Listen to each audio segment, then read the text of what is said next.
하겠습니다. 로마서 8장 26절에서 30절까지입니다. 저와 여러분이 한 절씩 교독하겠습니다. 이와 같이 성령도 우리의 연약함을 도우시나니 우리는 마땅히 기도할 바를 알지 못하나 오직 성령이 말할 수 없는 탄식으로 우리를 위하여 친히 간구하시느니라.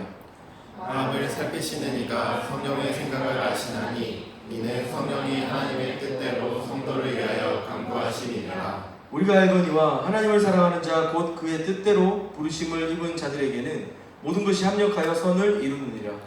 하나님이 미리 하신 자들을 또한 그 아들의 형상을 본받게 하기 위하여 미리 정하셨으니 이는 그로 많은 형제 중에서 아들이 되게 하려 하시니라. 같이 읽을게요. 또 미리 정하신 그들을 또한 부르시고 부르신 그들을 또한 의롭다 하시고 의롭다 하신 그들을 또한 영화롭게 하셨느니라. 아멘. 오늘 우리에게 주시는 하나님의 말씀입니다. 자리에 앉으셔도 좋습니다. 여러분에게 그 종교는 쓸모가 있나요? 여러분에게 이 기독교가 좀 쓸모가 있으신가요? 어떠세요? 유명한 작가 그 알랭드 보통이라는 사람은 무신론자를 위한 종교라는 책이 있는데요. 몇 년 전에 나온 건데 그 철학적 관점에서 볼 때 종교는 쓸모 있는 발명품이다 라고 이렇게 얘기를 했습니다. 이 현실 세계에서 상상할 수 있는 인류 보편의 가치 이런 것들을 실현하는데 굉장히 유용하다, 도움이 된다 라고 얘기하는 거죠. 조금 더 다르게 말하면 이런 거예요. 자기를 희생해서 다른 사람들의 성공을 도모한다든지 참 행복의 가치를 뭐 돈이나 명예 이런 것이 아니라 진짜 뭔가 그 모든 사람이 공감할 만한 그 가치라고 하는 것을 발견한다든지 친절하게 행동한다든지 교육, 사랑, 세계관 등에 있어서 이 종교의 힘을 빌리면 우리가 삶을 조금 더 풍요롭게 살 수 있다. 이제 이렇게 이 작가는 이야기를 합니다. 그래서 물론 이 사람은 이제 어느 종교든 상관이 없죠. 누구든 참 이 공감할 수 있을 만한 이야기라고 생각이 됩니다. 그런데 여러분, 만약에 우리가 믿는 하나님이 존재한다면 그 신이 우리에 대한 쓸모를, 그 신에 대한 우리의 쓸모를 우리가 논의하는 것이 의미가 있을까요? 사실은 제가 처음에 잘못된 질문을 던졌어요. 여러분 교회가 또 기독교가 종교가 여러분에게 쓸모가 있습니까? 라고 했을 때 사실 우리가 여기에서 쓸모 있다라고 대답할 수 있는 것들은 이 알랭드 보통이 말하는 것과 크게 다르지 않을 수 있기 때문이죠. 조금 더 어렵게 말해볼게요. 이런 겁니다. 전지전능하고 인간의 모든 지혜와 사고와 정신의 틀을 뛰어넘는 절대자여야만 신일 수 있습니다. 그렇죠? 제가 여러분보다 몸무게가 좀 더 많이 나간다고 해서 신일 수는 없잖아요. 제가 여러분보다 머리가 조금 더 똑똑하고 IQ가 250, 300 된다고 해서 신이 될 수는 없습니다. 제가 여러분보다 키가 좀 커서 한 2m 70 된다고 해서 신이 될 수는 없어요. 길이는 될 수 있겠지만. 죄송합니다. 우리가 조금 더 나은 것으로, 인간이 비슷한 것 좀 나은 것으로 신이 된다고 말하진 않아요. 아예 질적으로 달라야 합니다. 그런 절대자, 그 신 존재가, 그 신이라고 하는 존재에 대해서 우리 피조물 존재가 한낱 내일도 알지 못하는 우리의 사고와 감정과 육체의 가치체로 신이라는 것을 논하고 신이 내게 쓸모 있는가, 유익한가 라고 이렇게 고민하는 것은 사실은 굉장히 그 자체가 쓸모 있는가라고 되묻고 싶습니다. 역설적으로 우리에게 필요한 어떤 인간의 종교성과 심리적 안정을 위한 종교를 기획한다면 굉장히 쓸모 있겠죠. 그러나 진짜 신, 절대자, 하나님이라고 하는 이 전제를 가지고서는 그 쓸모를 논한다면 참 어이없다 싶습니다. 우리에게 쓸모있다 싶은 것이 진짜 그렇다고 할 수 있겠느냐라는 거죠. 또 반대로 왜 이렇게 나한테는 하도 도움이 안 되는 이 종교, 이거 투덜댈 수도 있습니다. 오랫동안 우리가 교회를 다니고 많은 일들을 교회 안에서 경험하고 이루어내고 교회 있는 사람들이 다 익숙하고 잘 알고 온 가족이 교회를 다닌다 할지라도 나에게는 쓸모없을 수가 있습니다. 우리 아들 얘기 계속해서 좀 미안한데 저희 집이 조금 멀잖아요. 그래서 우리 주한이가 옛날엔 안 그랬는데 중학교 1학년이 되면 좀 점점 위험해진 동물이 되는 것 같아요. 근데 얘가 예배 끝나면 집에 가자 그래요. 예배 오는 것도 다행인 것 같아요. 비몽사몽에 끌려오는 거라서 그런 것 같은데 6시에 깨우거든요. 그래서 팍팍 시켜서 오니까 이제 근데 끝나면 너무 집에 가고 싶어해요. 너무 집에 가고 싶어하고 그래서 저번에 얘기한 것 같은데 할머니랑 막 얘기를 하는데 신앙, 종교인데 관심이 전혀 없어요. 뭐 이렇게 얘기하면 전혀 없진 않겠지만 네, 얘한테는 쓸모가 없어요. 별로 재미가 있냐 없냐 여기로 나뉘는 거죠. 이 땅에 근데 많은 교회들이 사실은 이런 종류의 종교와 교회의 쓸모를 가지고 그 교회를 운영하거나 사역하기도 합니다. 그리고 우리 개인은 물론 개인의 선택일 수 있고 개인의 성향일 수도 있겠지만 우리 개인도 사실은 나한테 무슨 쓸모가 있나, 이미 본인도 안 간다는 걸 상상할 수 없는 익숙함 때문에 계속하게 되는 그런 형편들, 아니 가정의 평화를 위해서 뭐 등등등, 사실 이런 정도의 쓸모라면 그죠? 나한테 도움도 안 되는 종교. 그런데 우리는 그렇게 투덜댈 수 있지만 우리가 신, 하나님이라고 생각하는 그 존재가 실제로 존재하고, 그리고 그 하나님이라는 분이 뜻과 나에 대한 의지와 계획을 가지고 계시다면 사실은 내가 그분 앞에서 또 그분과 함께 머무를 수 있고 교제하고 또 알 수 있는 기회라고 하는 것은 사실 나한테 주어진 최고의 쓸모이죠. 최고의 쓸모. 하나님을 알 수 있는데 나에게 하나님이 무슨 쓸모이냐, 의미냐라는 질문보다 하나님에게 우리는 어떤 의미일까? 하나님께 우리는 어떤 쓸모가 있을까? 나는 도대체 어떤 가치인가? 이런 것들을 좀 생각해보고 싶습니다. 우리가 사는 세상이 이제 엉망진창이라고 이제 로마서는 얘기를 해줍니다. 보면 특별히 로마서 8장 후반부 18절부터는 그 전까지 이제 17절에 가면 너희가 이제 자녀된 신분에 대해서 엄청 강조한 다음에 자녀이면 고난도 함께 받아야 된다 이 얘기를 딱 운을 뗍니다. 그리고 나서부터는 이렇게 얘기하죠. 현재의 고난은 장차 우리에 나타날 영광과 비교할 수 없도다. 이거 뭔지 알죠? 이거 군대 가면 처음에 현재의 고난은 장차 우리에게 나타날 병장의 영광과 비교할 수 없도다. 근데 그 과정은 사실 그 지옥 갔습니다. 힘들어요. 근데 이거 보면요, 19절에 보면 피조물이 고대하는 바 하나님 아들이 나타난 것이니 피조물이 허무한 데에 굴복하고 있습니다. 탄식하고 있고요. 22절에 피조물이 탄식하고 있고요. 그러니까 지금 우리가 사는 세상은 온 세상이 탄식하고 안타까워하고 이 허무에 굴복된 채 엉망진창이다. 이제 이런 얘기를 해요.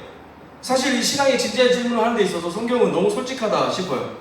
오늘 이 본문의 조금 앞에 보면 너희가 육신대로 살면 반드시 죽을 것이로되 영으로서 몸의 행실을 죽이며 살리리 뭐 이런 얘기도 하면서 육신을 따르지 않고 영을 따라 행하라.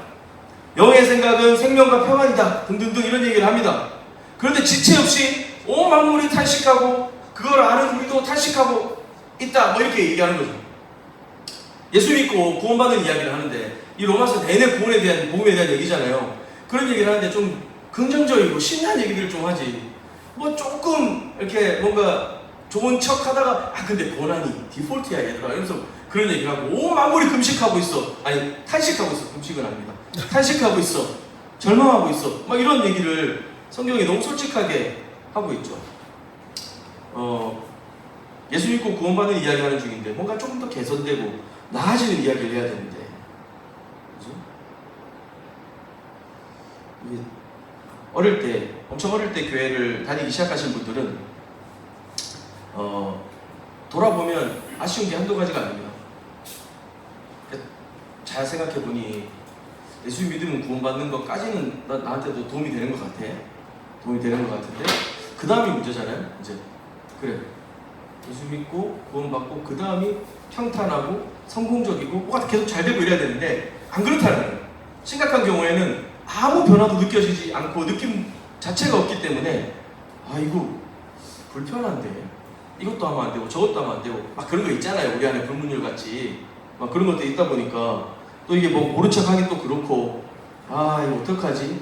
그래서 저한테 그런 얘기 하는 사람 되게 많았어요. 이럴 거면 세례를 늦게 받는 게 좋지 않냐? 죽기 직전에 할 거 다 하고 세례를 이제 한 죽기 직전 혹은 죄를 덜 지을 만한 어떤 거동 상태? 뭔지 아시겠어요? 살짝 누워있을 수밖에 없다던가 나쁜 짓을 할 수 없는 뭐 이런 정도 상태. 되게 슬프긴 한데 그런 상태일 때 세례를 딱 받고 아주 빠른 시일 내에 천국을 가는 거죠. 사실 옛날 초기교회 때 그런 풍습이 있었습니다. 처음에는 예수 믿고 구원받는 사실들이 혹시라도 구원 못 받고 죽을까봐 애들 태어나자마자 세례를 막 줬어요. 그래 이게 하늘나라 백성 된다고 천국 가야 된다고 막 줬었는데 시간이 지나다 보니까 사람들이 느낀 거죠. 이거 아닌 것 같은데 쟤는 나랑 세례 다 같이 봤는데 얘는 아닌 것 같은데 그럼 나도 좀 아닌 것 같은데 이럴 때가 생기니까 어떡하지 하다가 사람들이 명언을 낸 거죠. 교회 생활을 열심히 해라. 그러나 적당히 네가 하고 싶은 것도 해라. 그러나 세례를 최대한 늦게 받으면 뭔가 천국에 등급이 있다면 되게 이게 뭐죠? 비즈니스 그 이상 좋은 클래스로 갈 수 있지 않을까? 뭐 이런 생각을 했던 사람들이 실제로 있었어요. 그래서 막 일찍 받으니 막 참기 힘들고 세례를 막 나중에 늦게 받자니 계속 민망하고 막 이런 일들이 있었어요. 초대교회 때도 그런 고민들이 있었습니다. 예수 믿고 구원받고 나면 좋은 일들이 많아야 되는데 계속 우리가 이 구원받은 사실 자체에 대해서 고민해야 되는 다시 이 안타까운 현실인 거죠. 그리고 오늘 본문 전반부에 또 배경으로 기억해야 되는 건 이겁니다.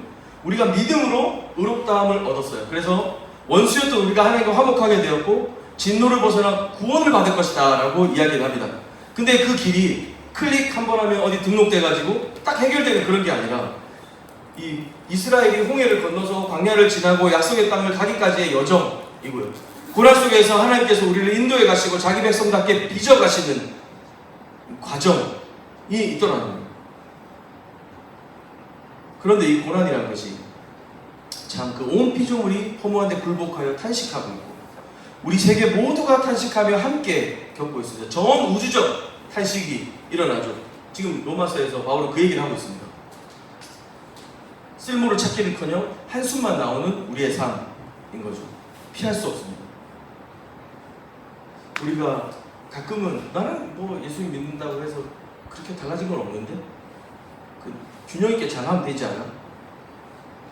좋은 게 좋은 거니까 너무 복잡하게 생각하지 말고 좀 좋은 거, 좀 나은 거 선택하고 나한테 좋은 거 그 선택하면 괜찮지 않을까? 나는 그렇게 불편하지 않은데 가끔 목사님이 설교를 길게 해서 불편하긴 한데 그 정도는 참아드려야지.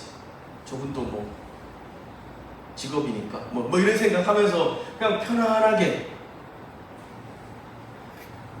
온 만물이 탄식하고 있다고 난 잘 모르겠는데 이미 우리에게 시작된 이 구원의 여정 속에서 온 만물이 탄식하며 그 완성을 향한 갈망들을 뿜어내고 있다고 하는 사실 우리는 그렇게 잘 안 느껴지죠.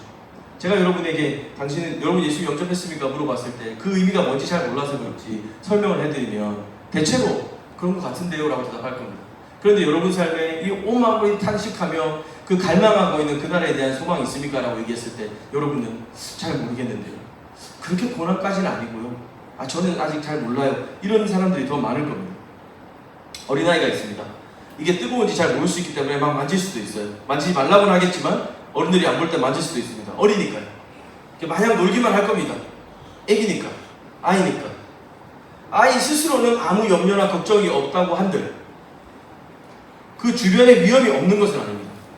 우리가 이 온 피조물과 온 세상의 탄식이라고 하는 것을 느끼지 못하고 내 삶에 별로 영향을 끼치지 않는다고 생각하고 나는 괜찮은데? 라고 생각할 수 있지만 여러분 그 안에 이 허무함과 의미 없음으로 내몰리는 삶 우리는 우리의 영적인 실상이고 그 고난 가운데 놓여있는 것은 우리의 이 걸어가는 신앙의 여정에 항상 놓여져 있는 우리의 아주 디폴트 값입니다.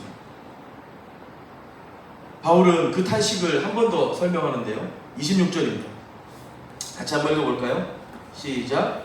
이와 같이 성령도 우리의 연약함을 도우시나니 우리는 마땅히 기도할 바를 알지 못하나 오직 성령이 말할 수 없는 탄식으로 우리를 위하여 친히 간구하시느니라 했습니다. 성령도 우리의 연약함을 도우사 우리가 마땅히 빌 바를 알지 못하기 때문에 성령께서 말할 수 없는 탄식으로 우리를 위하여 기도하신다 라고 했습니다. 아이 주변에 가득한 위험과 아직 인지하지 못했지만 그 인생의 무게와 고통이 있습니다. 그러나 지금 이 성령의 탄식하심은 그 환경, 이 한계에 대한 어쩔 수 없는 한숨이 아닌 것입니다. 본문은 이와 같이로 시작을 합니다. 이와 같이 성령도 이렇게 시작합니다. 그 앞에 나와 있는 그리스도인의 어떤 소망, 그 그리스도인들의 이 소망이 우리를 지켜주고 참음으로 기다리게 하는 것처럼 성령도 그렇게 하고 계시다는 겁니다. 쉽게 말하면 우리가 이 탄식하는 세상 속에 걸어가며 주님의 그 영화로운 완성의 날을 바라보며 걸어가고 있는데 우리가 혼자 가고 있는 것이 아니라 성령이 함께 걸어가고 있는 겁니다. 근데 문제는 이런 겁니다. 여기에 주인공은 우리인데 내 인생의 주인공은 나잖아요. 이 길을 걸어가는 사람은 난데 나는 마땅히 빌바도 알지 못하고 나는 연약하고요. 근데 내 곁에서 성령이 말할 수 없는 탄식으로 우리를 위하여 친히 간구하고 계시답니다. 뒤에 조금 더 이 얘기를 할 텐데요. 성령도 우리와 함께 이 소망을 바라보고 기다리고 계신다는 거죠. 그리고 또한 우리를 바라보고 우리를 기다리신다고 해석할 수도 있을 것 같습니다. 이게 근데 사실 우리에게 문제가 되기도 합니다. 적당히 그냥 좀 힘들면 대충 하고 그게 뭐 쓸모없어도 자기 만족이라도 괜찮잖아요. 누가 할 거야? 아무도 알 수 없는데 이게 성경에 보면 성령님, 그냥 하나님 그러면 약간 멀리 있는 건데 성령님 그러면 우리 안에 막 들어와 있고 뭔가 이렇게 기운처럼 우리의 마음을 다 막 간파하고 있을 것 같고 막 그런 느낌이 있지 않습니까? 그러다 보니까 성령은 너무 열심히 개입하시는 거죠. 아니 그러니까 신앙의 여정 알았어요. 구원의 여정이라는 것이 계속 가는 길이고 완성을 향해 걸어가는 길이라고 오케이 고난도 있다고 알겠어요. 근데 적당히 내 수준에서 가고 싶은데 성령님이 내 곁에 서가지고 나도 깨닫지 못한 내 연약함을 도우신다 그러고 나는 내가 뭘 기도해야 될지도 모르는 나를 위해서 말할 수 없는 탄식으로 위에 나와 있는 탄식들하고 조금 더 강하죠. 말할 수 없는 탄식으로 우리를 위해서 친히 간구하신다는 겁니다. 우리 연약함을 도우신대요. 이게 무슨 의미가 있나 이게 교회가 구원이며 세례며 훈련이며 난 별로 상관없는데 그냥 하시잖아요 목사님. 네? 이미 예수 믿고 구원받았지만 아직 이 세상을 살아가고 있는 우리에게 의미 없어요. 막연함, 의지대로 잘 되지 않는 것 같은 이런 연약함들. 나는 괜찮은데 주님은 그걸 연약함이라고 얘기하세요. 그리고 우리가 무엇을 위해 기도해야 되는지 알지 못하는 무지 가운데에서 우리를 인도하신다. 우리가 모른다는 것을 성령님은 아신다는 것. 이게 참 중요한 것 같습니다. 우리는 성령님처럼 기도할 수도 없고 하나님처럼 기도할 수도 없을 겁니다. 그분들이 기도가 필요한지 잘 모르겠지만 그러나 성령님이 기도하시는 이유가 있어요. 우리가 마땅히 구할 것을 구하지 않기 때문에 우리가 마땅히 빌 것들을 기도하지 않기 때문에 그분은 우리에게 있어야 할 것이 무엇인지 우리에게 필요한 것이 무엇인지 우리의 삶의 위험과 연약함과 한계와 눈물과 슬픔과 고통과 넘어짐과 때로는 내가 성공하고 잘 되고 있다고 생각하는 그 착각까지도 주님은 아시기 때문에 우리를 위하여 친히 간구하신다는 거죠. 이런 식으로 훅 들어오셔서 성령님이 우리 삶에 개입을 하시니 이 신앙생활이 힘들다 해도 나는 적당한 선에서 안 힘들게 살 수 있는데 성령님 때문에 더 힘들게 생겼어요. 라고 제가 처음에 그렇게 읽었습니다. 여기서 말할 수 없는 탄식이라고 하는 단어. 원어적 의미를 살펴서 설명하면 이렇습니다. 말로 표현되지 않는 것, 말로 표현되지 않는 탄식 이렇게 말하면 좋습니다. 그러니까 아이고 저 자식 말을 말자 이런 게 아니고 이건 이제 말로 표현할 수 없다 이런 거잖아요. 아유 막 이런 게 아니라 여러분 그런 거 있잖아요. 너무 안타까워서 그럼 막 그렇게 뭐라고 해야 될까요? 또 우리 애들 표현해야 될 것 같은데 그 나누기 하는데 세 자릿수 나누면 하는데 자꾸 마지막 자릿수하고 싸우는 거예요. 진짜 말할 수 없는 탄식이 나옵니다.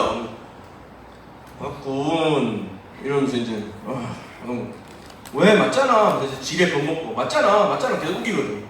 0에서 120으로 어떻게 나누노 임마 하면서 이렇게 안타까워서 끙하는 아니면 너무 안타깝지만 지금 내가 말할 수 없거나 말할 필요가 없고 말하면 안 되겠다 이러 싶어서 말을 삼켜야 될 때 있잖아요. 근데 저는 여기서 하나님의 의지가 느껴졌어요.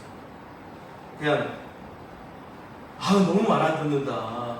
너 정말 못 알아듣는구나. 그런 답답함이 아니라 말하지 못하는 그 끙하는 그 모습 속에서 하나님의 의지가 보여요. 하나님의 의지가. 29절, 30절인데요. 제가 읽을 테니까 미리가 몇 번 나오는지 한번 세보세요. 하나님이 미리 하신 자들을 또한 그 아들의 형상을 본받기 위하여 미리 정하셨으니 이는 그로 많은 형제 중에 맏아들이 되게 하려 하심이라. 또 미리 정하신 그들을 또한 부르시고 부르신 그들을 또한 의롭다 하시고 의롭다 하신 그들을 또한 영화롭게 하셨느니라. 미리가 몇 번 나옵니까? 세 번이죠. 이 정도면 강조죠. 두 줄인데 두 문장인데 미리 세 번이나 나왔어요. 이 정도면 강조죠. 뭘 말할까요? 미리. 우리는 무엇을 기도해야 될지도 모르는 연약한 존재인데 하나님이 우리를 미리 하신다 라고 합니다.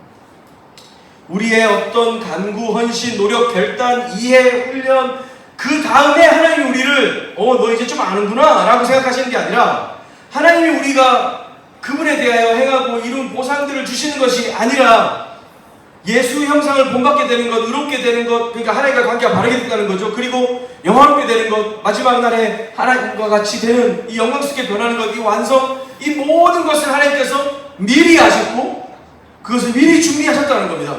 우리가 아직 연약할 때, 우리가 아직 죄인일 때, 아직 원수일 때 하나님은 강력한 의지로 우리를 화목해 하셨다고 하는 겁니다. 여러분은 여러분이 교회를 다니기 시작한 순간부터, 혹은 예수님을 믿어야겠다고 생각하는 순간부터, 아니면 교회 안 다니면 지옥 가겠는데 그런 생각을 했을 때부터 하나님을 믿었다, 혹은 예수를 믿었다, 구원을 받았다 이렇게 생각할지 모르겠습니다. 그런데 칼빈의 예정론을 보면요, 예정론 그러면 이제 우리 누가 믿고 안 믿고가 결정된 이야기라고 생각하잖아요. 예정이라는 단어가 영어로도 predestination이거든요. 그러니까 미리 정해져 있다 이렇게 돼 있으니까 우리가 전도했을 때 뭐 수연자매는 안 믿고 뭐 이렇게 좀 관상을 보니 예찬이는 믿을 것 같아 뭐 이러면서 이 예정론이지, 얘는 믿었어 안 믿었어, 쟤는 어차피 안 믿을 거야, 이런 게 아니라요, 이렇게 배제하고 구분하는 게 아니다. 이 예정론, 칼빈의 예정론의 핵심은 이거예요. 하나님의 구원이 인간의 어떤 선택이나 결심의 순간부터 시작된 것이 아니라 하나님의 온전한 주권 아래 있다는 거예요. 누구도 알 수 없죠. 우리는 우리 태어나기 이전도 몰라요. 사실은 여러분 영유아기 때도 잘 몰라요. 그때 사람이었지만, 존재했었지만, 유치원에서 여러분이 뭐 ABCD를 제일 빨리 깼을지 모르겠지만 별로 기억 안 날 거예요. 우리는 모릅니다. 우리가 태어나기 전에 많은 역사적 사건들에 대해서 들어서는 알지만 여러분 그걸 다 안다고 말할 수는 없을 거예요. 하나님의 구원이 우리 어떤 선택이나 결심의 순간, 그때가 아니라 절대 하나님 주권 안에 있다는 거예요. 무시간, 무공간적으로 우리의 구원에 대하여서 우리가 파고들 틈이 하나 없이 하나님의 온전하시고 완전하신 사랑과 계획과 미리 하신 하나님의 은혜로 말미암아 우리가 구원받았다고 하는 사실을 강조하는 겁니다. 예정론은 그런 거거든요. 하나님의 절대 주권에 달려있다. 그래서 우리는 자랑할 필요도 없고 빼앗길 염려를 할 필요도 없는 겁니다. 또 미리 하신다는 것은 이런 의미입니다. 하나님이 다 하신다는 거예요. 다 하신다. 우리의 삶의 주인은 나다 외치고 싶습니다. 로마서 내내 죄의 핵심이 뭐라고 합니까?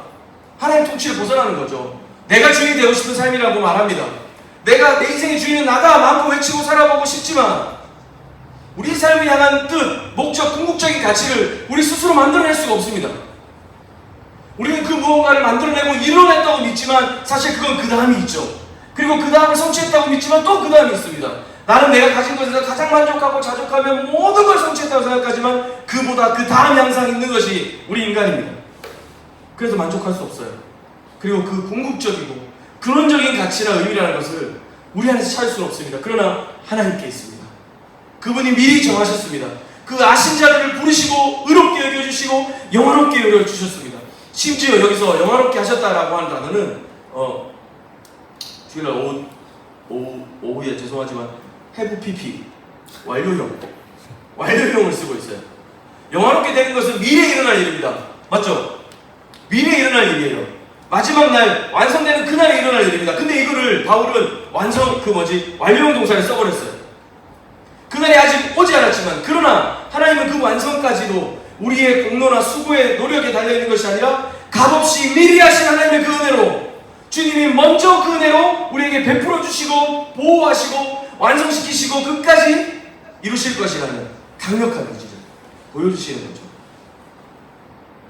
조금 다른 측면에서 미리 하시는 것을 생각해보면요, 구약의 동사 중에 이런 얘기 들어보신 적이 있을 텐데, 구약의 동사 중에 안다라고 하는 단어, 야다라고 하는 단어를 쓰는데, 이 단어는 그냥 지적으로 이렇게 알았다, 아니면 뭐 인지했다 이런 게 아닙니다. 애정을 갖는 개인적인 관계를 나타낼 때 많이 씁니다. 그러니까 예를 들어서 여러분도 제 아내를 만나보신 분들이 있을 거예요. 그래서 제 아내를 안다라고 얘기할 수 있습니다. 그래서 어떤 형제가 와서 저한테 막 와서 우리 저건 형 사모님 제가 잘 안다고, 그래서 막 계속 얘기한다고 생각해보세요. 그래서 무슨 이상한 놈이죠. 네가 왜 남의 와이프를, 그 사람이 우리 아내의 그 신분증을 주어서 주민등록 번호까지 알고 주소까지 다 알 수 있지만 저처럼 알 수는 없을 겁니다. 여기서 구약에서 히브리 동사 중에 이 안다라고 하는 단어는 그런 의미입니다. 그 사람에 대한 정보나 이해나 지식이나 뭐 이런 것들이 말하는 것이 아니라 인격적으로 안다라고 하는 거죠. 이건 굉장히 특별합니다. 왜냐하면 하나님이 우리를 안다라고 해버렸거든요. 하나님이 사람들을 알 때 하나님은 너는 수연이고 너는 규현이다 이렇게 아시는 게 아니라 너는 내 새끼, 너는 내 자녀, 너는 내 딸, 내 아들, 나를 지켜보시고 나를 돌보시며 보호하시는 중이에요. 광야에서 이스라엘 자녀들을 알았을 때 하나님은 그들을 돌보아 주셨다는 의미로 그 단어를 씁니다. 사실상 이스라엘은 지구상 모든 민족 중에 여호와가 알았던, 즉 사랑하시고 택하시고 함께 언약을 맺으셨던 유일한 백성이었습니다. 그런데 그 단어를 신약으로 가지고 와서 미리 하는 것. 로마서 11장 2절에 보면 하나님이 그 미리 하신, 그러니까 자신이 사랑하시고 택하신 자기 백성 이스라엘이죠. 이스라엘을 버리지 않으셨다라고 얘기하면서 전 인류, 저와 여러분에게까지도 내가 너희를 안다라고 얘기하십니다. 사랑한다고 얘기하는 거죠. 이 미리 하셨다고 하는 말은 어떤 한 신학자의 말에 따르면 이렇습니다. 사실상 하나님이 미리 사랑하셨다는 말과 똑같은 것이다. 미리 하는 것은 주권적이고 주도적인 사랑입니다. 여호와께서 너희를 기뻐하시고 너희를 택하심은 너희가 다른 민족보다 수요가 많기 때문이 아니라 여호와께서 다만 너희를 사랑하심을 인하여 이다. 그래서 이러한 신적인 선택과 예정의 유일한 근원은 하나님의 신적인 사랑뿐이다. 굉장히 대조적이죠. 우리는 근심하고 탄식하는 세상 속에 살아갑니다. 하나님 나라 백성으로 신분을 득했지만 신분을 득했습니다. 그래서 하나님과의 관계가 회복되었습니다. 그러나 여전히 우리의 삶의 현실은 연약합니다. 무엇을 기도해야 될지도 모르죠. 그런데 하나님은 우리를 향해서 사랑한다고 말씀하십니다. 내가 너를 안다라고 얘기하십니다. 우리를 향한 자신의 계획과 기쁨과 뜻이 강력합니다. 그래서 어떻게 살아야 될까? 조직신학 용어로는 성화라고 하는 단어가 있습니다. 들어보셨죠? 많은 그리스도인들이 구원받았다고 믿고 확신하지만 이 성화를 기쁘게 감당하지는 못합니다. 신앙이 더 이상 쓸모없다고 여기는 것과도 비슷합니다. 우리를 구원하시는 이 삼위 하나님의 놀라운 사랑과 사역을 근거로 우리는 하나님과 사귐을 갖게 되었습니다. 사실 이것은 이 하나님과 이 거룩한 사귐을 갖게 됐다는 것은 우리로 하여금 적극적인 삶을 살게 됐다는 겁니다. 삼위 하나님의 놀라운 사랑과 사역 안에 우리는 이제 하나님과 사귈 수 있는 적극적인 삶으로 초대됐다는 겁니다. 이게 성화거든요. 우리가 전적으로 수동적으로 구원받습니다. 하나님의 전적인 은혜로 구원받고 믿음으로 그 은혜를 취할 때 우리는 구원받는다고 말합니다. 사실 성화와 영화, 여기 나와 있는 모든 구원의 과정과 서정 단계들은 다 하나님의 전적인 은혜 가운데 이루어지는 것이 맞습니다. 그런데 하나님은 우리로 이 사랑에 반응하도록 지으셨기 때문에 성화란 주님이 우리에게 주신 이 구원과 주님 우리에게 대해 미리 하신다 말씀하신 것, 우리를 향한 이 사랑의 고백들에 반응하는 겁니다. 주님 거기 계세요? 주님 제 기도를 들으시나요? 주님 너무 궁금한 게 많아요. 이런 게 성화입니다. 앞에서도 잠깐 언급했지만 수요 없는 공급처럼 예수 믿고 교회 잘 나오면 되지 뭐가 더 필요해요. 성화 그런 거 얘기하지 마세요 목사님. 안 그래도 먹고 살겠는데 교회에서 우리가 또 뭘 해야 돼요? 뭐 그리스도를 닮아간다고? 인격적인 교제를 뭐 한다고요? 그래서 뭘 하라는 거예요? 그래서 적용이 없잖아요 목사님. 적용이 새벽 기도를 한 달에 한 번씩 오면 인격적인 뭐가 된다고 얘기를 하시든가, 아니면 예배를 일주일에 뭐 서너 번씩 드리면 그 거룩한 사귐이 적극적으로 된다고 얘기를 하시든가, 왜 그런 말 안 하고 자꾸 뜬구름 잡는 얘기만 하는 거예요? 우리가 교회에서 뭐 해야 되냐고요. 그러니까 성화를 우리는 뭔가를 더 해야 하는 걸로, 구원받았으니 그 값어치를 해야 되는 식으로 이해해서는 안 됩니다. 네, 그게 도움이 되기도 할 겁니다. 여러분 더 기도하시고 더 말씀을 보고 더 예배 나오고 도움이 되게 할 겁니다. 그러나 궁극적으로 그것이 성화는 아닙니다. 오히려 하나님께서 시작하신 구원이 그 과정과 완성까지 모두 그분이 책임지지 않는 은혜를 붙잡는 것, 그것이 성화이고 믿음입니다. 어떻게 살아야 되는가? 28절인데요. 같이 한번 읽어보겠습니다. 오늘 본문 28절. 우리가 알거니와 시작. 우리가 알거니와 하나님을 사랑하는 자 곧 그의 뜻대로 부르심을 입은 자들에게는 모든 것이 합력하여 선을 이루느니라. 아멘. 아멘. 우리는 알죠. 하나님의 사랑하는 자, 하나님이 미리 하시고 기쁨과 충만함으로 우리를 사랑으로 대하신다는 것을 우리는 압니다. 우리가 능력이 있거나 탁월해서 그런 건 아닌 걸 압니다. 물론 여러분 스스로 뭐 가치를 폄하하거나 난 쓸모없는 존재야 그렇게 말하는 건 아닙니다. 그러나 우리가 구원받을 만한 조건과 능력을 우리 스스로 생산해내고 만들어낼 수 있는 존재는 아니라는 거죠. 우리에게 하나님을 사랑한다는 진심은 있을 수 있지만 우리는 온전히 하나님을 사랑할 수 있는 실력이 없습니다. 그러면 하나님을 사랑하는 자 뭘까요? 우리로 하여금 그 사랑으로 설득하시고 찾아오시고 우리가 반응하도록 일깨우시고 역동적으로 우리 가운데 일하시는 주님을 붙잡는 겁니다. 말을 듣고 보니 간단한데요? 그러나 이것이 생각보다 간단하지 않습니다. 왜냐하면 구원은 이미 받았고 완성은 아직 오지 않았기 때문이죠. 그 사이를 살아가며 우리는 이 바울과 같이 많은 믿음의 선배들과 같이 늘 죄된 본성과 싸웁니다. 들어서 알지만 믿어지지 않고 성령의 다스림과 지배, 인격적인 교제에 잘 모르겠습니다. 게다가 그 과정이라는 것이 우상향이면 좋겠는데 오르락내리락합니다. 정상에 가까워지기는커녕 길을 잘못 든 것 같고 비관적이게 됩니다. 좋을 때는 하염없이 괜찮았고 참을만 했고 괜찮습니다라고 대답할 수 있었는데 어느 순간 형편없이 무너지고 비관적이게 되고 부정적이게 됩니다. 어떻게 살아야 되냐? 바울은 우리가 알거니 하나님을 사랑하는 자 곧 그의 뜻대로 부르심을 입은 자들에게는 옆 사람 한번 보세요. 그 사람들이 거기 있는 사람들입니다. 하나님을 사랑하는 자 곧 그의 뜻대로 부르심을 입은 자들 모든 것이 합력하여 선을 이루느니라.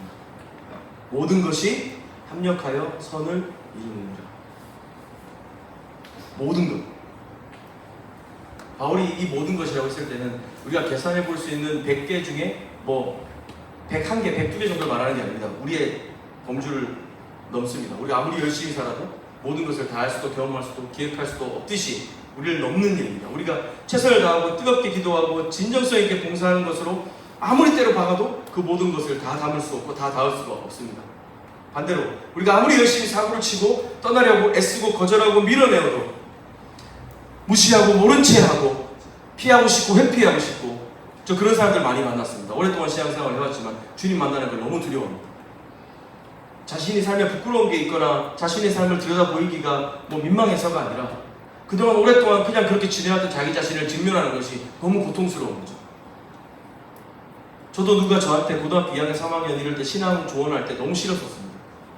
나는 내가 맞고 내가 옳다고 생각하며 믿어왔고 배워왔던 내가 쌓은 것들이 있는데 그 내가 쌓은 충만함들이 한 번에 무너지는 것 같기도 했습니다. 그런데 문제는 성경은 그렇게 무너져야 다시 쌓는다고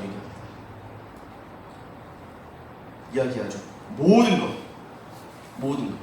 우리가 아무리 거절하고 밀어내고 떠나려고 애를 쓰더라도 모든 것이 합력한다라고 하는 것은 우리를 넘은 하나님의 일이 우리 안에 있다는 거예요.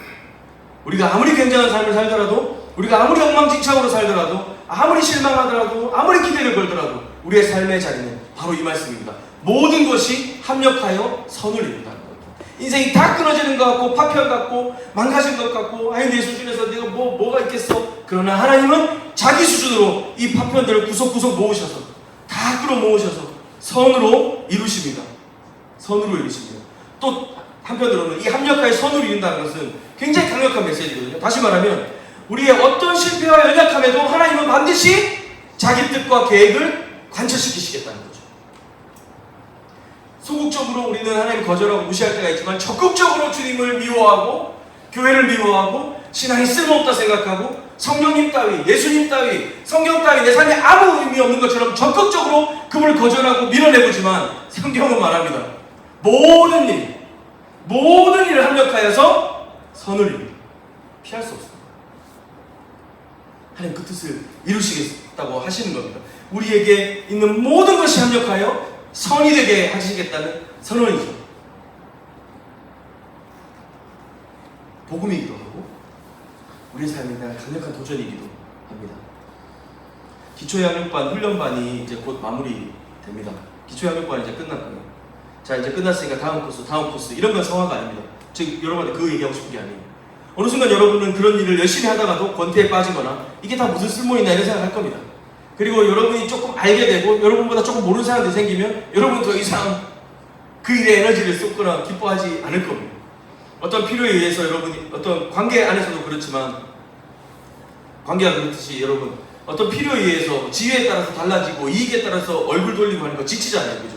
그냥 사랑하고 시간 보내고 어울리고 하면서 누적되고 쌓여져 가고 어느새 익숙해지면 그게 관계가 쌓이는 거 아닙니까? 성화 그런 것 같습니다. 직선적이어서 이거 다음 퀘스트 다 깨는 게 아니고요. 어느 순간에는 너무 습자지처럼 먼지처럼 쌓여서 보이지 않지만 누적되고 근데 그 누적됨의 끝을 성경은 충만함이라고, 영광이라고, 영화라고 얘기하는 거죠. 누적되며 쌓여갈 겁니다, 여러분. 하나님 사랑 조금씩 느끼고 배워가면 됩니다. 졸린 눈 비비면서 30분 일찍 일어나고 늦게 좀 깨어있으면서 말씀 보려고 하는 거 그렇게 하면 됩니다.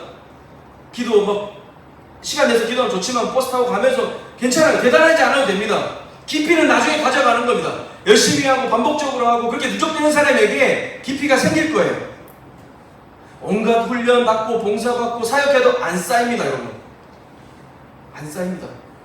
왠 줄 알았어요? 그런 사람들은 종종 훈련을 받아도 에이 필요 없다, 난 안 맞다, 그런다고 되나 막 그러거든요. 그런 사람들은 누적이 안 됩니다. 안 쌓이니 필요 없다, 하지 말라, 그렇게 말하는 건 아니지만 여러분, 하나님을 의식하고 그분이 모든 것을 합력하여 선을 이루시겠다고 하는 그 강력한 의지, 그 강력한 의지를 의식하고 의지하십시오. 그리고 그것은 우리에 대한 하나님의 전폭적이고 정말 혁신적인 사랑의 표현이기도 합니다. 우리의 모든 구원과 사역과 교회를 시작하신 분이 하나님이시잖아요. 그분의 사랑을 의식하십시오. 그분의 사랑에 귀 기울이십시오.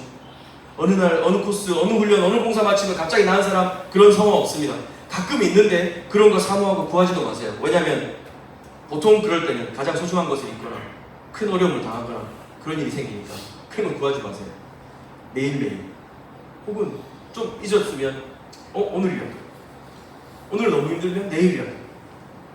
그 누적되는 마일리지가 적어서 별로 신경 쓰이지 않는 그런 카드도 있잖아요. 그러나 멈춰있지 않는 겁니다. 멈춰있지 않는 거예요.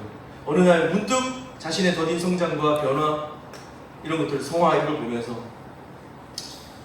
난 왜 이렇게 더디지? 하나님께 서운하거나 역시 쓸모없어, 역시 무의미해, 이렇게 생각할 수도 있습니다. 현타 뭐 이렇게 오는 거죠. 그러나 여러분 괜찮습니다. 달팽이는 느려도 늦지 않아요. 늦지 않아요. 분주한 교회가 아니라 이 세대는 자기 주장과 세상을 닮은 그런 교회가 아니고 이 세대는 성령의 교회, 성화의 교회, 그리스도를 닮아가고 계속 그렇게 누적되는 교회가 돼야 되고 필요합니다. 오늘 말씀을 통해서 여러분에게 하나님이 정말 너희가 쓸모있는 인생이라고 말씀하시는 겁니다. 우리의 실패와 어떤 성공과도 비교할 수 없는 하나님을 소유하는 정말 쓸모있는 인생이라고 말씀하시는 겁니다. 아무리 얘기해도 아직 나는 공감이 안 돼. 네, 괜찮습니다. 여러분 그 성화의 과정들을 거쳐가고 지나가면 갈수록 깨닫게 될 거고 그분의 그 영광스러운 여러분을 어떻게 빚어가시는지를 발견하고 경험할 수 있게 될 겁니다. 말씀을 마무리할 텐데요. 2000년 전 예수님께서 십자가에서 이거 다 무슨 소용 있노? 내가 다 아는데 희동이 저 새끼 저거 하면서 내가 이것 때문에 참아야 되나 막 그렇게 하지 않으셨어요. 좀 더 쓸모 있어져라 이 자식아, 그렇게 하지 않으셨어요. 그가 참으심으로 우리 모두가 쓸모 있게 되었습니다. 그가 인내하고 기다리심으로 우리가 가치 있게 되었습니다. 이거 다 무슨 소용이야 하면서 다른 걸로 하자, 그렇게 하지 않으셨어요. 그렇게 하지 않으셨어요. 그 예수님과 같이 성령님을 잃었으니 로마서 5장 5절 3번역인데요. 이 희망은 우리를 실망시키지 않습니다. 하나님께서 우리에게 주신 성령을 통해 그의 사랑을 우리 마음속에 부어주셨기 때문입니다. 사랑하는 여러분, 하나님의 사랑, 하나님 사랑하고 그 뜻대로 부르심을 받은 여러분, 매일 여러분의 살아가는 모든 삶의 현장들을 응원하고 축복합니다. 무언가 막연하고 낙담되고 넘어질 때가 있을 겁니다. 그러나 주님을 희망하고 바라보십시오. 바울은 이 희망이 우리를 실망시키지 않는다고 격려하고 성령을 통해 하나님의 사랑을 우리 마음속에 부어준다고 약속했습니다. 사실은 저한테 하는 격려이기도 합니다. 저처럼 연약하고 실수투성이의 이 부족한 자를 사용하신 지 얼마나 번거로우실까요? 그러나 제가 슬퍼하고 힘을 내는데 저는 그 자리가 끝이 아닌 것을 알고 있습니다. 주께서 약속하신 성령께서 저에게 계속 그 사람을 살아갈 동력을, 힘을 부어 주십니다. 박영돈 교수님이 쓴 책 성령 충만에 대한 책이 있거든요. 책 제목이 이렇습니다. 성령 충만, 실패한 이들을 위한 은혜. 실패의 자리에 마냥 주저앉아 있는 사람들이 아니라 그 자리에 다시 일어나서 모든 것을 합력하여 선으로 이루시는 그분과 함께 성령님과 두벅두벅 여러분 허락받고 부름받은 모든 자리에서 그렇게 걸어갈 수 있으면 좋겠습니다. 그렇게 주님 닮아가는 것이고 그렇게 성장하는 것이고 그렇게 성화되는 것입니다. 오늘 바울이 우리에게 도전한 이 말씀 꼭 기억하고 그렇게 믿음으로 또 한 주 잘 살아갈 수 있으면 좋겠습니다. 우리 같이 찬양하겠습니다.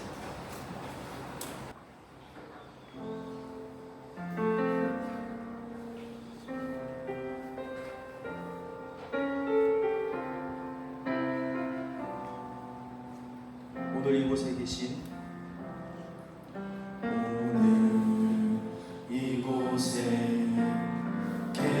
성령님 우리에게 말씀하시고 우리를 가르치소서.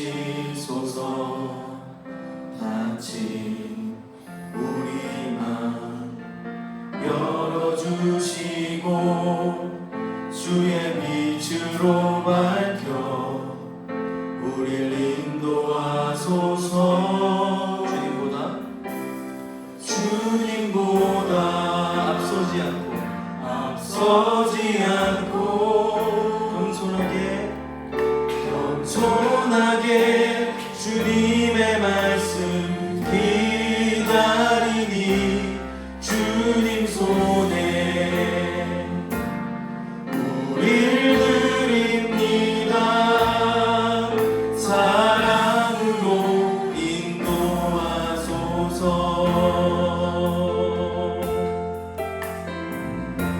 오늘 이곳에 계신 성령님, 오늘 이곳에 계신 성령님 우리에게 말씀하시고 우리를 가르치소서. 닫힌 우리 맘 열어주시고 주의 빛으로 밝혀 우리를 인도하소서. 이제 고백합시다. 주님보다 앞서지 않고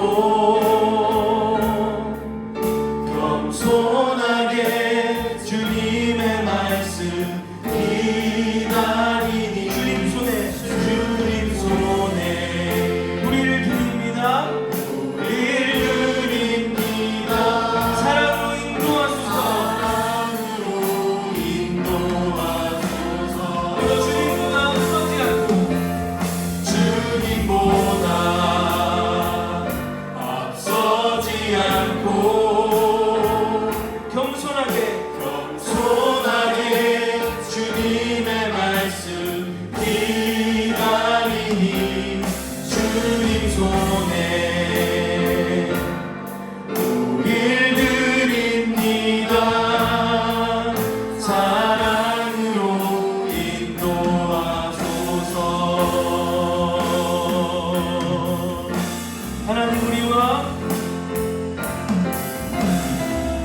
하나님 우리와 영원히 함께 하시네.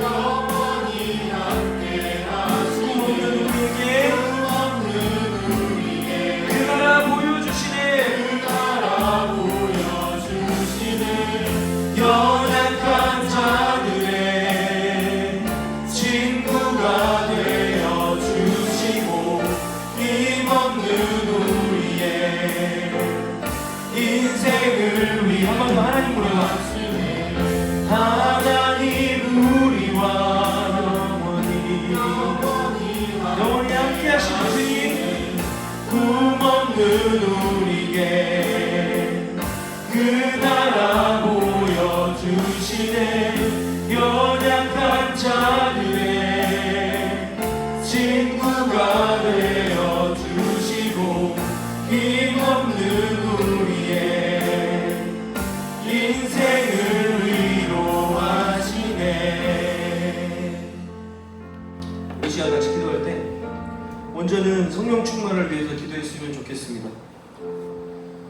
성령 충만은 성령의 지배와 통치와 다스림 아래 우리의 삶을 다 내어드리는 것입니다.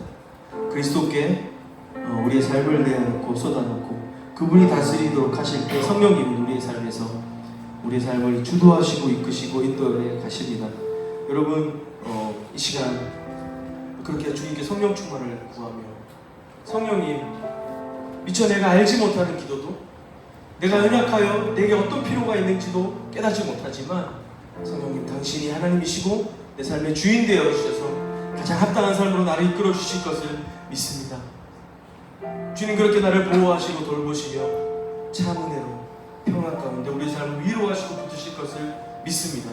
주님께 우리의 삶을 맡겼을 때 주님께 내 삶을 드렸을 때 성령님께서 우리의 삶을 주도하시고 내가 믿음으로 따라갈 때 나를 향한 하나님의 놀라운 계획 그 하나님의 강력한 의지가 실현될 것을 믿습니다. 나는 여전히 분주하고 방향을 알지 못하고 막연하고 모호하지만 성령님 선명하게 내 삶을 인도하시고 이끌어 주시옵소서. 주님이 다스리시고 이끄시는 삶으로 살아가게 하여 주시옵소서. 그렇게 우리의 마음을 주님 앞에 드리고 주님이 새롭게 하시며 은혜로 우리를 붙드시는 것을 고백하며 우리 함께 그렇게 기도하도록 하겠습니다. 같이 기도합시다.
이어서 한 가지 더 좀 우리 교회와 우리 자신을 위해서 우리 공동체를 위해서 좀 기도하고 싶은데 모든 것이 합력하여 선을 이루느니라 라고 한 이 말씀이 우리의 삶에 우리 공동체 가운데 선명하게 이루어졌으면 좋겠습니다.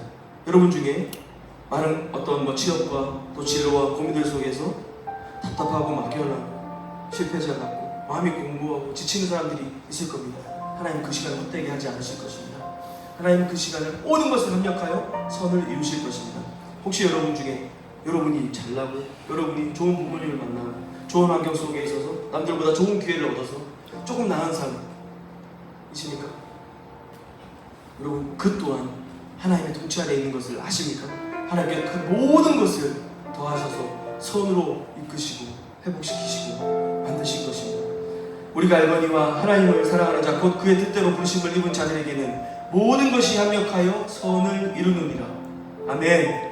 아멘. 주님 우리와 함께 해주십시오. 우리 공동체 가운데 함께 해주십시오. 이 동천동 503에 작게 흩뿌려진 이 씨앗들이 하나님의 일하심의 천국과 친구가 되게 해 주십시오. 모든 것이 합력하여 선을 이루는 것을 경험하고 보고 증거하고 나누는 공동체 되게 하여 주십시오. 우리 여전히 부족하고 연약하지만 우리가 함께 그 하나님 나라를 꿈꾸며 믿음으로 걸어갈 때 성령의 우리의 모든 여정 가운데 주님께서 힘 주시고 능력 주시고 함께 하시며 우리를 새롭게 하시고 그 나라를 바라볼 수 있는 힘도 주실 것을 믿습니다. 우리 공동체를 주님 그렇게 사용해 주십시오. 우리 각 가정과 우리 각 삶을 모든 것이 합력하여 선을 이루는 그런 우리 개인과 공동체와 우리 가족과 교회가 될 수 있도록 그렇게 주님 앞에 간구하며 기도하며 나가도록 하겠습니다. 하나님 아버지, 우리가 주님께서 우리의 삶의 실체가 되기를 원하며 하나님 찬양하며 약속을 나누며 믿음으로 이기는 걸어갈 때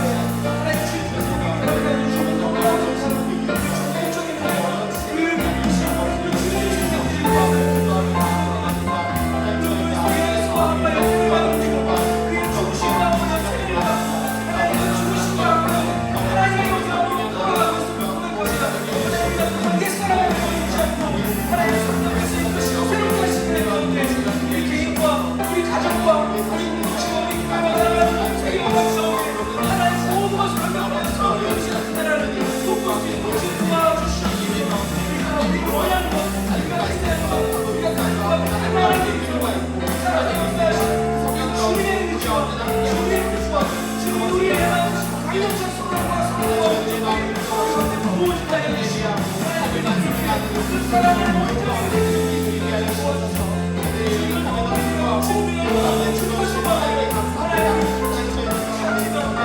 가르쳐 주시는 놀라운 역사를 전통적인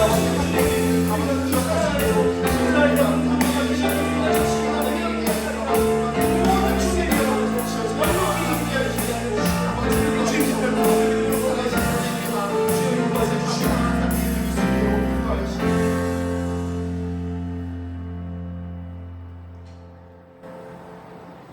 성령님 우리를 하나 되게 하시고 그 주님의 놀라우시고 특별하신 사랑 안에 그 주님의 놀라우신 초청 안에 주님과 교제하고 더 깊이 주님 알아가고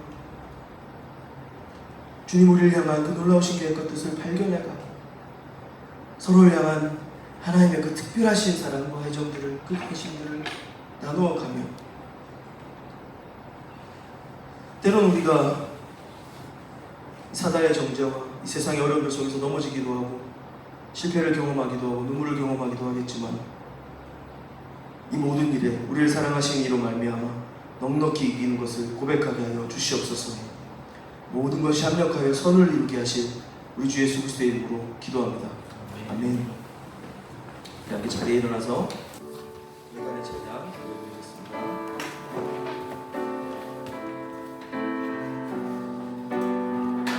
하늘에 계신 아버지,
우리 한 번 더 일어서네.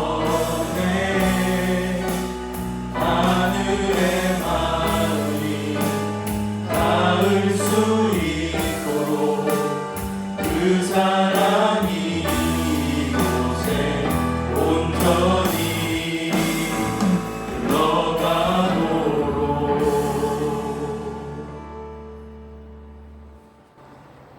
이제는 우리 주 예수 그리스도의 은혜와 다함이 없으신 하나님 아버지의 사랑과 성령께서 늘 우리와 동행하시고 위로하시고 온전케 하시는 그 교통하심이 모든 것이 합력하여 선을 이루는 줄로 믿고 넉넉히 이기시는 그분과 함께 믿음으로 매일매일 걸어가며 주님을 더 닮아가며 주님을 더 사랑하며 그렇게 살아갈 지금 여기 모인 사랑하는 소마 청년부 모든 형제자매들에게 이제부터 영원토록 항상 함께 있을지어다. 아멘.